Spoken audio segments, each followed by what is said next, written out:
So the kids' job was to go to the households of all the East Coast schools and the families to broadcast the business that there was another high tide coming in that particular year. Everybody needed to be prepared.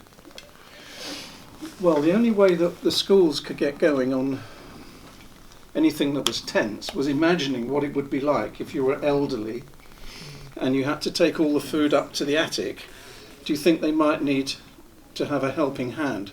So they were representing elderly people trying to get a blanket when the floods were coming in, and even before. So they were doing drama things to explore what it was like if you were a different person doing it. That was part of the commission, but the teachers had to introduce drama ways of working. So I don't think commissioning is sort of like a separate model. I think it can carry a whole range of different activities within it, more associated with drama. That's how I've used it.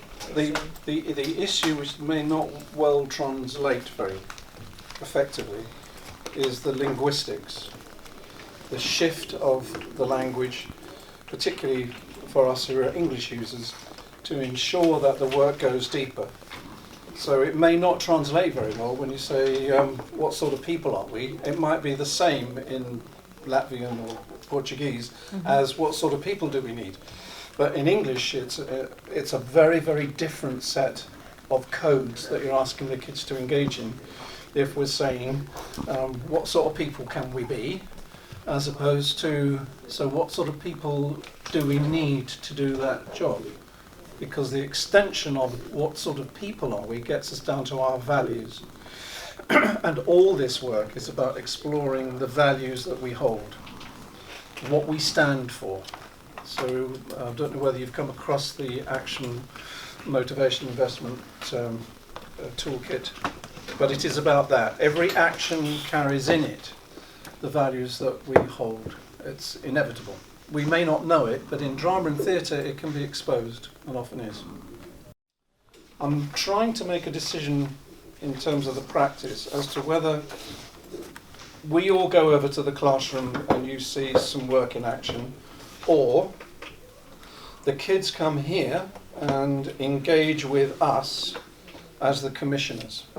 In my own head, what I'd like is for us to be ready with the kids here, so that I'll go over and bring the children over here and we will work together. But what it will mean is you will have to agree to work in full role. They might ask you, what sort of rubbish are you worried about? You can't say inside the fiction, I'm not worried about rubbish, I know what you're talking about. You can't say that.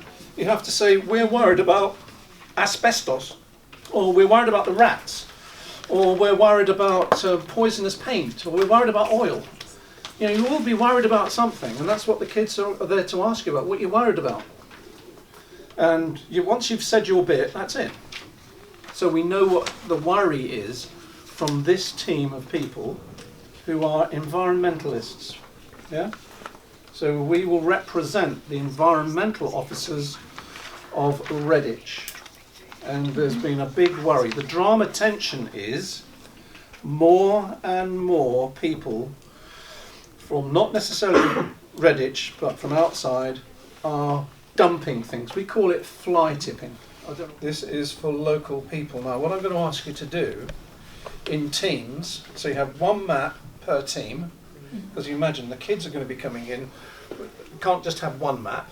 We want lots of teams together thinking about where are all these, what we can do with all this rubbish.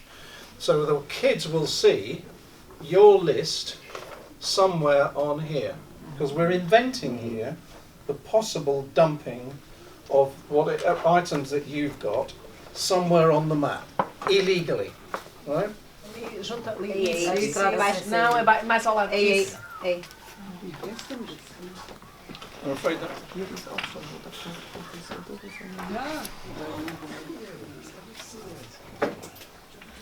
Close enough? So you might put the date and the time that it came in. Especially late at night stuff is going to be good. Dumped at 2 o'clock. How do we know?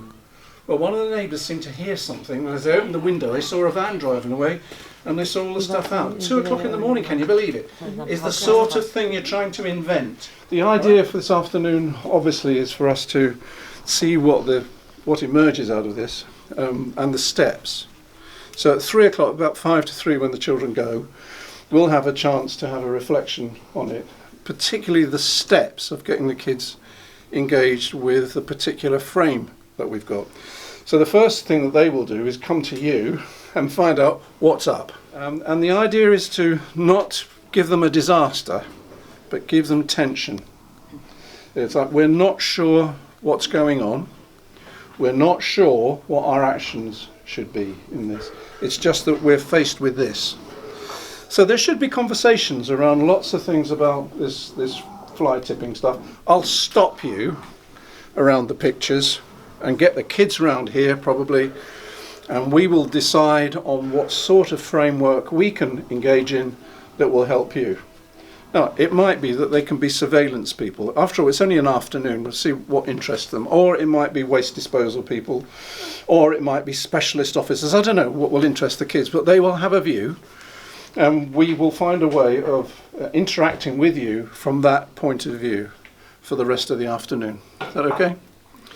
And we'll see how it goes. And, hopefully you'll find out a lot through the doing of it, and I think this has been quite a secret of the work, that once you're doing it, you find out how it works, not what to do.